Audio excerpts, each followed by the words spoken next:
ব্যাপন প্রক্রিয়ার প্রভাবক। ১. বস্তুর ভর ও তাপমাত্রা। ব্যাপনের হার বস্তুর ভরের উপর নির্ভরশীল। ভর যত বেশি হবে বস্তুর ব্যাপনের হার তত কম হবে।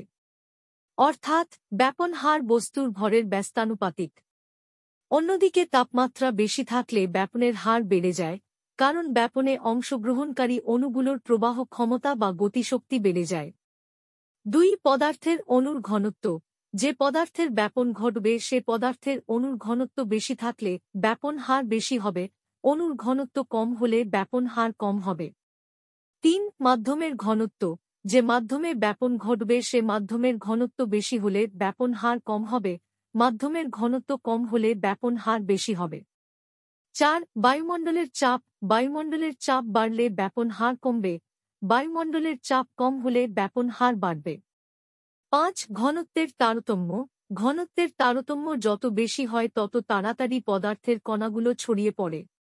সাধারণত একই সময়ে এবং একই স্থানে পরিবেশের তাপমাত্রা ও বায়ুমণ্ডলের চাপ সমান থাকে, সেক্ষেত্রে ব্যাপন পদার্থের ঘনত্ব এবং মাধ্যমের ঘনত্বই ব্যাপন নিয়ন্ত্রণকারী প্রভাবক হয়ে দাঁড়ায়।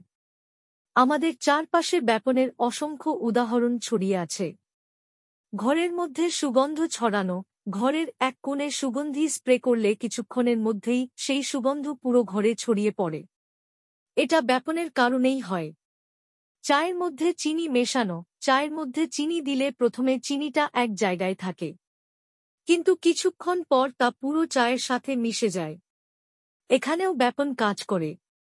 চিনির কণাগুলো চায়ের মধ্যে ছড়িয়ে গিয়ে মিষ্টি করে তোলে। জলের মধ্যে রং মেশানো। এক গ্লাস জলে যদি আপনি কয়েক ফোঁটা রং মেশালে দেখবে যে ধীরে ধীরে পুরো জলটাই রঙিন হয়ে যাচ্ছে। রঙের কণাগুলো ব্যাপনের মাধ্যমে পুরো জলে ছড়িয়ে যায়। উদ্ভিদের খাদ্য গ্রহণ। উদ্ভিদ মাটি থেকে যে খাদ্য উপাদান শোষণ করে তা মূলত ব্যাপন প্রক্রিয়ার মাধ্যমেই করে থাকে। মাটির মধ্যে থাকা খাদ্য উপাদানগুলো জলের সাথে মিশে যায় এবং ব্যাপনের মাধ্যমে গাছের মূলে প্রবেশ করে। আমাদের শ্বাস-প্রশ্বাস, আমাদের ফুসফুসে অক্সিজেন এবং কার্বন ডাই অক্সাইডের আদান প্রদানও ব্যাপনের মাধ্যমে হয়। ফুসফুসের অ্যালভিওলাইতে অক্সিজেনের ঘনত্ব বেশি থাকায় তা রক্তে প্রবেশ করে এবং রক্তের কার্বন ডাই অক্সাইড অ্যালভিওলাইতে আসে। শিল্প কারখানা। বিভিন্ন শিল্প কারখানায়, যেমন রং তৈরি, কাগজ তৈরি, ওষুধ তৈরি ইত্যাদি ক্ষেত্রে ব্যাপন প্রক্রিয়া ব্যবহার করা হয়।